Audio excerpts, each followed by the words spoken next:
أعوذ بالله من الشيطان الرجيم بسم الله الرحمن الرحيم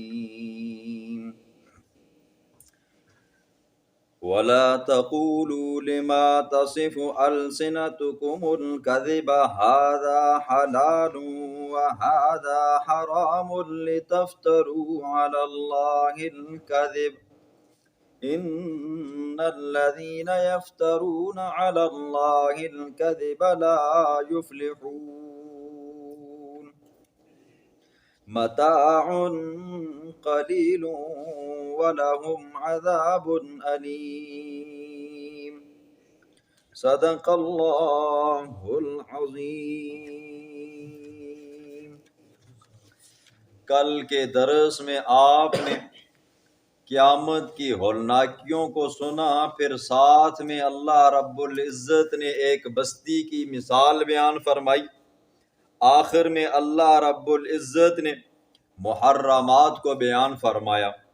آج کے درس میں اللہ رب العزت ایک بات کو بیان فرمائیں گے کہ کسی چیز کا حلال کرنا، کسی چیز کا حرام کرنا، اس کا اختیار صرف اور صرف رب کے پاس ہے، رب کے سوا کسی اور کے پاس نہیں۔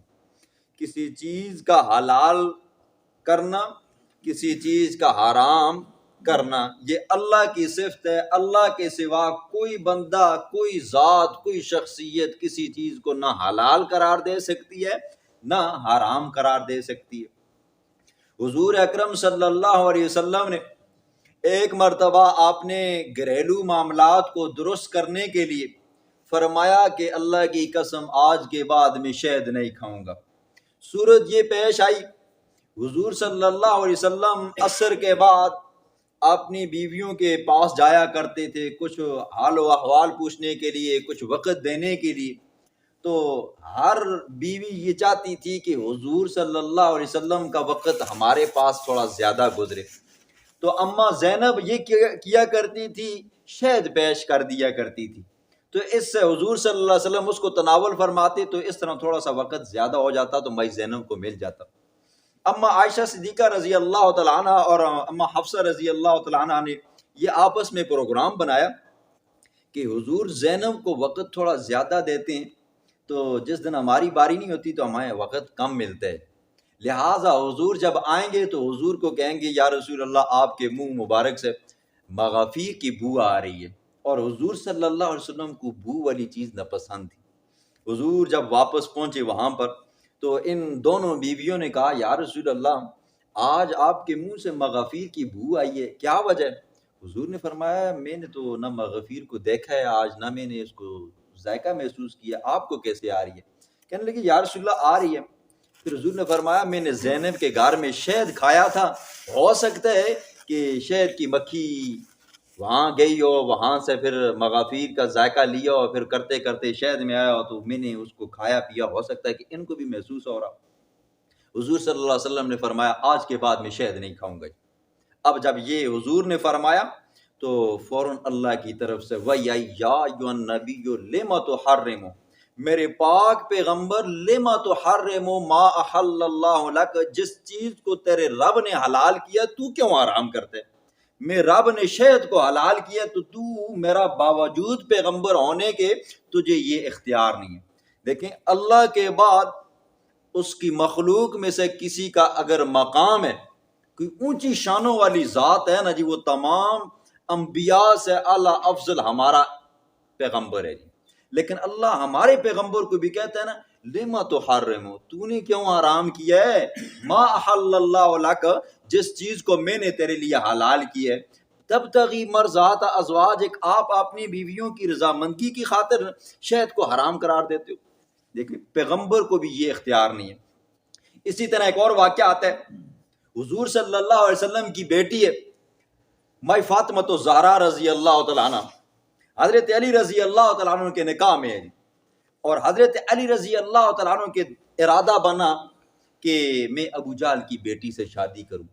حضور کو یہ بات معلوم ہوئی، یہ خبر معلوم ہوئی، حضور صلی اللہ علیہ وسلم نے حضرت علی المرتضیٰ رضی اللہ تعالیٰ عنہ کو بلایا، کہا علی مجھے پتہ چلا ہے کہ تو ابو جہل کی بیٹی کے ساتھ شادی کرنا چاہتا ہے۔ کہا یا رسول اللہ آپ نے صحیح خبر سنی، حضور صلی اللہ علیہ وسلم نے فرمایا لا احل حراما ولا احرم حلالا، مجھے اللہ نے یہ اختیار تو نہیں دیا کہ کسی حلال چیز کو حرام کروں یا حرام چیز کو حلال کروں، لیکن یہ بات مجھے پسند نہیں ہے کہ میری بیٹی نازک مزاج ہے، نرم مزاج ہے، تو ابو جہل کی بیٹی چونکہ سردار کی بیٹی ہے، باپ بھی تھوڑا سا متکبرانہ ہے، اور بیٹی بھی کیا ہوگی جی، باپ کی طرح ہوگی، تھوڑے نخرے باز ہوگی وغیرہ وغیرہ، تو دو عورتیں ایک ہی گھر میں جب جمع ہوگی تو یہ سراسر لڑائی ہوگی۔ اور دوسری بات یہ ہے، ایک طرف اللہ کے پیغمبر کی بیٹی ہے، دوسری طرف اس کے دشمن کی بیٹی ہے، یہ بات بھی پسند نہیں ہے۔ لہٰذا علی اگر آپ ابو جہل کی بیٹی کے ساتھ شادی کرنا چاہتے ہو تو پھر آپ اس طرح کرو، فاطمہ کو طلاق دے دو۔ جب دیکھا نا حضرت علی رضی اللہ عنہ، یہ تو معاملہ ہی الٹ ہو گیا، کہا یا رسول اللہ میں آج کے بعد میں نے ارادہ ہی ترک کر دیا۔ حضور نے فرمایا نہیں، میں حرام اور حلال کرنے کا اختیار نہیں رکھتا، ہاں یہ ہے کہ پھر آپ میری بیٹی کو طلاق دے دو جی۔ دیکھیں حضور نے فرمایا لا احل حلالا ولا احرم حراما، مجھے اختیار نہیں۔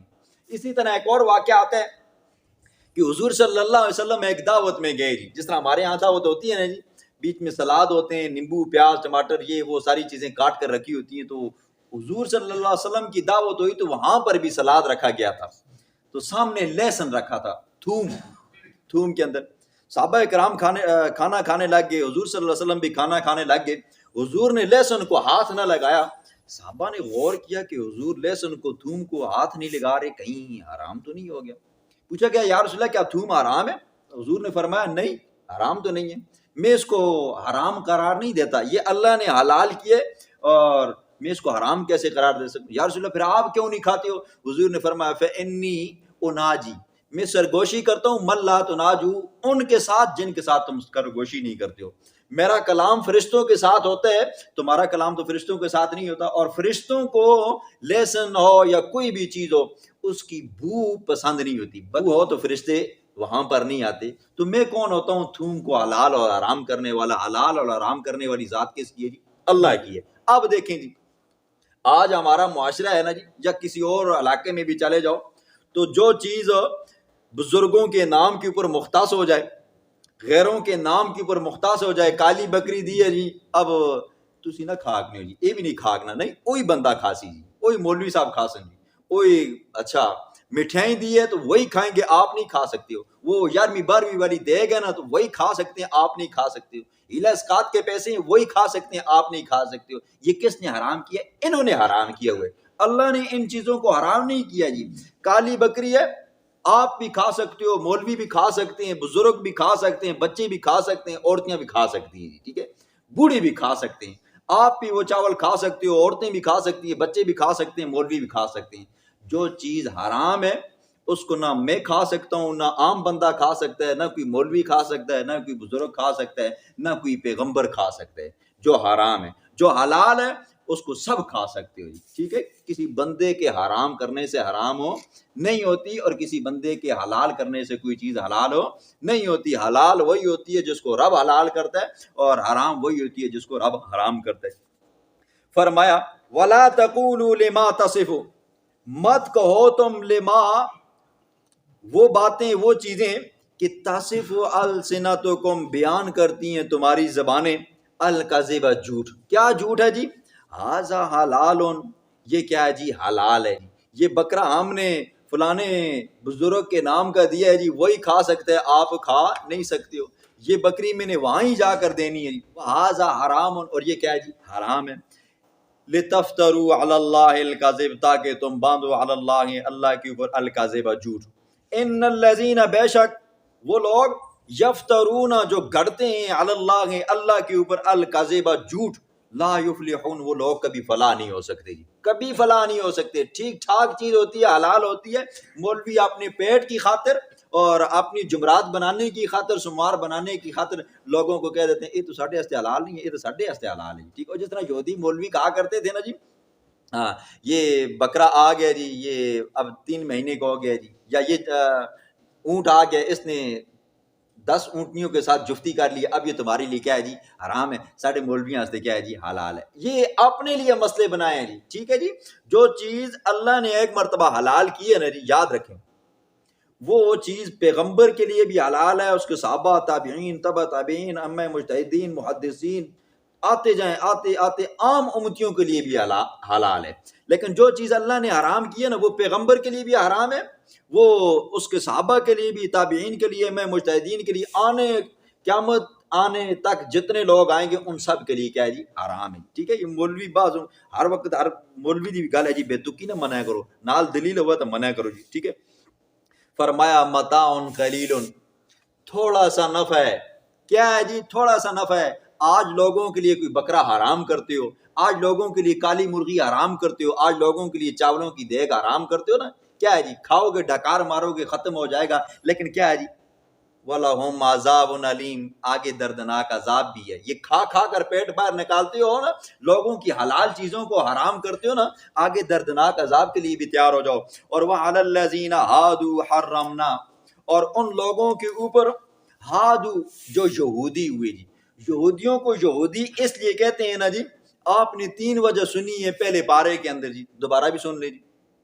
یہودیوں کو یہودی کہنے کی ایک وجہ مفسرین نے یہ بیان فرمائی ہے، جب یہودیوں کے بڑوں نے وہ بچڑے کی عبادت کی تھی، موسیٰ علیہ السلام کو طور پر گئے تھے تو انہوں نے بچڑے کو اپنا خدا بنایا تھا، اس کے آگے سجدے کرنے لگے، اس کے نام کی نظر و نیازیں دینے لگے، اس کو اپنا خدا مشکل کشا حاجت روا ماننے لگے۔ موسیٰ علیہ السلام واپس آئے نے کہا دیکھا میں تمہیں اللہ کی طرف بلا رہا ہوں، وہاں سے فرعون سے جان بچائی اور یہاں پر ایک بچڑے کے آگے تمہیں سر جھکا دیے، بچڑے کو اپنا تم نے خدا بنایا ہوا ہے۔ اب اس زمانے کے اندر ایسا نہیں ہوتا تھا، اللہ کی طرف سے حکم آیا نا، یہ جنہوں نے خدا بنایا نا ان کے سر اڑا دی، قتل کیے گئے جی، مار دیے گئے جی۔ جو بچ گئے تھے انہوں نے توبہ کی، انہوں نے کہا انا ہدنا الیک، اے اللہ ہم سے گناہ ہو گئے، ہم تیری طرف رجوع کرتے ہیں۔ تو لفظ ہدنا سے ان کو یہودی کہا گیا جی۔ اور دوسرا معنی اور دوسری تفسیر مفسرین نے یہ کیا کہ یہودیوں کو یہودی اس لیے کہتے ہیں کہ حضرت یعقوب علیہ السلام کا ایک بیٹا تھا جس کا نام یہودا تھا، تو اس کی طرف نسبت کرتے ہوئے کیا کہتے ہیں جی یہودی۔ جس طرح آپ کا چھچ ہے جی، تو اب چھچ کے اعتبار سے آپ کو کیا کہتے ہیں جی چھاچی کہہ دیتے ہیں، حضروں کی طرف نسبت کرتے ہوئے حضروی کہہ دیتے ہیں، ٹھیک ہے، پنجاب کی طرف نسبت کرتے ہوئے پنجابی کہہ دیتے ہیں۔ اور تیسری تفسیر مفسرین نے یہ کی ہے آدو، یہ تہودہ سے، تہودہ کا معنی ہے حرکت کرنا، ہلنا۔ جس طرح آپ نے دیکھا نا جی چھوٹے چھوٹے بچے جو حافظ قرآن بنتے ہیں جی، حفظ کی کلاس میں آپ جاؤ نا تو بچے ایسے ہل ہل کر قرآن مجید کو یاد کرتے ہیں۔ تو یہودی بھی جب اپنی کتاب تورات کو پڑھتے ہیں نا جی تو ہلتے رہتے ہیں جی۔ اگر آپ نے دیکھا ہو بیت المقدس کے بعد ان کی جو ویڈیو بنی ہوئی ہوتی ہے نا، تورات اپنی جو ان کی پاس ہوتی ہے، کوئی انگلش میں کوئی کس زبان میں، تو اس کو پڑھتے وقت وہ ہلتے رہتے ہیں جی، ٹھیک ہے۔ وہ اوپر چھوٹی سی ٹاٹی سی رکھی ہوتی ہے سر کے اوپر، تو آگے وہ پڑھتے رہتے ہیں۔ تو اس اعتبار یہ 3 تفسیریں ہیں جی یہودیوں کو یہودی کہنے کی۔ فرمایا حرمنا، ہم نے حرام کی ہے، ما وہ چیزیں قصصنا علیکا جو ہم نے بیان کی ہیں آپ کے اوپر میرا پاک پیغمبر، من قبل اس سے پہلے۔ اس سے پہلے کون سا پارہ ہے جی؟ 8واں پارہ ہے، سورۃ انعام ہے، آیت نمبر 146 ہے جی۔ اللہ فرماتے ہیں نمبر 1 وَعَلَى الَّذِينَ هَادُوا حَرَّمْنَا، ہم نے حرام کیے ہیں وہ چیزیں یہودیوں کے اوپر، کُلَّ ذِی ظُفُرٍ، ہر وہ جانور جو ناخن والا ہے، جس کا پنجہ پھٹا ہوا نہیں ہے۔ نمبر 1 شتر مرغ، نمبر 2 بطخ، نمبر 3 اونٹ۔ یہ ہم نے کیا کیے جی یہودیوں کے اوپر کیا کیا حرام کیے۔ نمبر 2 وَمِنَ الْبَقَرِ وَالْغَنَمِ حَرَّمْنَا عَلَيْهِمْ، گائے اور بکری میں سے، شحومہما، ہم نے ان کی چربی کو یہودیوں کے اوپر حرام کر دیے، الا مگر ہاں ما حملت ظہورہما، وہ چربی جو ان کی پشتوں کے اوپر لگی ہوئی ہے وہ حلال ہے، او الحوایا، وہ چربی جو آنتوں کے اوپر لگی ہوئی ہے وہ حلال ہے، او مختلط بعظم، یا وہ چربی جو ہڈیوں کے ساتھ لگی ہوئی ہے یہ کیا ہے جی حرام ہے۔ ذالک جزیناہم، کیوں اللہ نے یہ جانور حرام کیے اور ان جانوروں کی چربی ان پر حرام کی، کیوں؟ یہ اس وجہ سے جزیناہم ببغیہم، یہ ہم نے ان کو ان کی سرکشی کی وجہ سے سزا دی ہے۔ اتنی سرکش قوم ہے نا یہ یہودی نا، یہ کبھی باز نہیں آتے. انہوں نے حضرت موسیٰ علیہ الصلوۃ والسلام کو بڑا تنگ کیا ہے, آنے والے پیغمبروں کو بھی بڑا تنگ کیا ہے, اور آج بھی یہ اتنے تیز تراز عقل مند اور ہوشیار یہودی ہیں نا جی, یہ سب سے پہلے جس علاقے میں جائیں گے, جس ملک میں جائیں گے نا جی, کوشش ان کی یہ ہوگی کہ یہ اپنا کارخانہ اور کاروبار کھولیں گے, ٹھیک ہے, وہاں کے علاقے کے مکینوں کو اپنے کاروباری سلسلے میں پھنسائیں جی. آج بھی دنیا کے اوپر یہ یہودیوں کی تعداد چند کروڑ ہے جی, 2 کروڑ 3 کروڑ ہوگی, زیادہ سے زیادہ 3 کروڑ ہوگی, لیکن دیکھو کنٹرول ان کا پوری دنیا کے اوپر ہے, پوری دنیا کے اوپر ہے. وجہ کیا ہے جی, یہ جہاں پر بھی جاتے ہیں نا جی, وہاں کے لوگوں کو یہ پیسوں کی لالچ دیتی. پاکستان کے اندر یہ جیسے NGOs چل رہی ہیں جی, بے تکے پیسے دے رہے ہیں جی, لوگ بھی لے رہے ہیں جی, خوشی خوشی سے کہتے ہیں جی پیسے آ رہے ہیں. یہ بھی تو دیکھو بھائی دے کیوں رہے ہیں, اتنے مہربان آ گئے کافر, وہ بھی مسلمانوں کے اوپر ٹیکے لگ رہے ہیں حفاظت کے, وہ بھی کیا جی مفتوں میں. اور ڈسپرین کی گولی لینے کے لیے جاؤ وہ 20 روپے لیتے ہیں, پاکستانی ڈسپرین کی گولی 20 کی ملتی ہے, اور یہ حفاظتی ٹیکے ساتھ میں قطرے, یہ کیا ہے جی مفتوں کے مل رہے ہیں جی. خدا کے بندو کچھ نہ کچھ تو ہے آخر, ویسے تو نہیں پلا رہے یہ بھائی, یہ ویسے نہیں لگا رہے, اور یہ خاندانی منصوبہ بندی کی ٹیکے یہ بھی مفتوں میں لگا رہے ہیں, کیوں, اس میں ان کا فائدہ ہے. مسلمان ختم ہو رہے ہیں جو ہیں, وہ بھی کیا ہے دن بدن کمزور ہو رہے ہیں, یا یہ ہے کہ ان کی بھی آگے لڑکیاں پیدا ہو رہی ہیں, اور لڑکیاں کیا انقلاب لائیں گی, ایسے ہی ختم ہو گئے. تو یہ یہودی کیا کرتے ہیں جی, اسلام کے اول دن سے دشمن ہیں, اور آج بھی یہ دشمنی کر رہے ہیں. لیکن ایک وقت آئے گا نا جی, فَإِذَا جَاءَ وَعْدُ الْآخِرَةِ جِئْنَا بِكُمْ لَفِيفًا, ہم یہودیوں کو لپوٹ کر مسلمانوں کے پاس لائیں گے. کیا ہوگا جی, غرقد نامی ایک درخت ہے, جب وہ دجال آئے گا, امام مہدی ہوں گے, ادھر عیسیٰ علیہ السلام ہوں گے, یہودیوں کی پھینٹی لگے گی, کفار کو مارا جائے گا نا جی. تو یہ یہودی جہاں جہاں پر جا کر چھپیں گے نا جی, تو پتھر بھی بولیں گے تعال یا یہودی یہ پکڑو. جس درخت کے پیچھے جائیں گے وہ درخت بولے گا, سوائے غرقد نامی درخت کے جی, وہ کیا ہو جائے گا, وہ اس یہودیوں کو پناہ دے گا. اور یہ درخت اسلام آباد کے اندر بہت زیادہ لگا دیے, ٹھیک ہے, باہر کے ملکوں کے اندر تو بہت زیادہ ہیں, یہ اسلام آباد میں بھی لگا دیے. یہ وہ درخت ہوگا جو یہودیوں کو بچائے گا اور پناہ دے گا, ٹھیک ہے. فرمایا وما ظلمناہم, ہم نے نہیں ظلم کیا ان کے اوپر, لیکن تھے وہ انفسہم یظلمون, اپنی جانوں پر ظلم کرتے تھے. یہودیوں کے اوپر ہم نے ظلم نہیں کیا تھا, وہ بدبخت خود ظالم تھے, ان کی یہ شرارتوں خباستوں کی وجہ سے یہ ہم نے جانوروں پر آرام کی, یہ چربیاں آرام کی. اس کی مثال سمجھے جی, مثال سے بندے کو بات اور زیادہ اچھی طرح سمجھا جاتی ہے. مثال کے طور پر کسی ملک کے حالات خراب ہوں, کوئی بھی فتنہ فساد کا اندیشہ ہو, تو حکومت دفعہ 144 نافذ کرتی ہے جی, تاکہ 5 6 7 بندے اجتماع نہ ہو. جس طرح یہ کورونا پھیلا, کورونے کے اندر انہوں نے دفعہ بعض علاقوں کے اندر دفعہ 144 نافذ کی تاکہ کورونے کی وبا پھیلے نہیں. سعودی عرب کے اندر کیا ہے جی, بادشاہ ڈرتے ہیں جی, کہیں ہماری بادشاہت کو کوئی چھین نہ لے جی. یہ تبلیغیوں کے اوپر پابندی اس لیے ہے, یہ بھی بیچارے اتنے سادے ہیں نا جی, جدھر جاتے ہیں وہیں پہ کھڑے ہو کر مشورہ کرنے لگ جاتے ہیں. بھائی جہاں پر پابندی لگ رہی ہے, دو مل کر کھڑے ہو جاؤ, سیٹ پہ کھڑے ہو جاؤ, دین کو بچاؤ, اپنی دین کی تبلیغ کرو. تو یہ ہوتا ہے جی, کہیں پہ ملکی حالات خراب ہوں تو حاکم وقت کی طرف سے دفعہ 144 نافذ ہوتی ہے کہ یہ کام آپ یہاں پہ کھڑے نہیں ہونا, اجتماع نہیں کرنا. یہ وقتی طور پر ہوتا ہے, جب حالات ٹھیک ہو جاتے ہیں تو دفعہ 144 ختم ہو جاتا ہے. تو یہودیوں کے اوپر بھی یہ جو جانور حرام کیے تھے نا جی, یہ وقتی طور پر حرام تھے, ہمیشہ کے لیے حرام نہیں تھے. اور وہ بھی کیا ہے جی, ان کی خباستوں اور ان کی ضلالتوں کی وجہ سے اللہ نے حرام کیے تھے. جب ان کی خباستیں کم ہوئی, جو کچھ اچھے آئے, تو اللہ نے یہ کیا کر دیا جی, یہ حرمت اٹھا دی. اب کیا جی ہمارے لیے حلال ہے. ثم ان ربک للذین عملوا السوء, پھر بے شک تیرا رب ان لوگوں کو عملوا السوء, جنہوں نے اعمال کیے برے, بجہالت نادانی میں جی, بندے کو سمجھ نہیں آتی تھی جی, چھوٹے موٹے گناہ ہو گئے, پتہ نہیں تھا یہ کام میں نے کیا جی, یہ گناہ ہے. اب پتہ چل گیا جی, اب پتہ چلا یہ دنیا میں نے کام کیے تھے, غلط کیے تھے, یہ کام کیا تھا, یہ اس کے اوپر اتنا گناہ ہے, یہ کام کیا تھا, اس کے اوپر اتنی سزا ہے, اس کام کے اوپر اللہ ناراض ہوتا ہے, یہ کام شریعت کے خلاف ہے. پھر کیا ہوا جی, جب پتہ چلا, ثم تابوا, پھر اس بندے نے توبہ کی, من بعد ذالک, اس کے بعد, واصلحوا, پھر اپنے اعمال کو سدھارنے کی کوشش کی. پہلے یہ گناہ ہوئے, آج کے بعد یہ گناہ نہیں ہوگا. پہلے رب کی نافرمانی ہوئی, آج کے بعد یہ نافرمانی نہیں ہوگی. پہلے اگر ہم نے اللہ کے علاوہ کسی اور چیز کی نظر و نیاز دی تھی کسی غیر کے لیے، آج کے بعد کسی اور کے لیے نہیں دیں گے، صرف اللہ ہی کے لیے دیں گے۔ فرمایا ان ربک من بعدھا لغفور الرحیم، جب توبہ کر لو گے، اپنے اعمال کو سدھار لو گے، اصلاح کر لو گے، جو پیچھے گناہ کیے اللہ ان کو کیا کر دے گا؟ بخش دے گا۔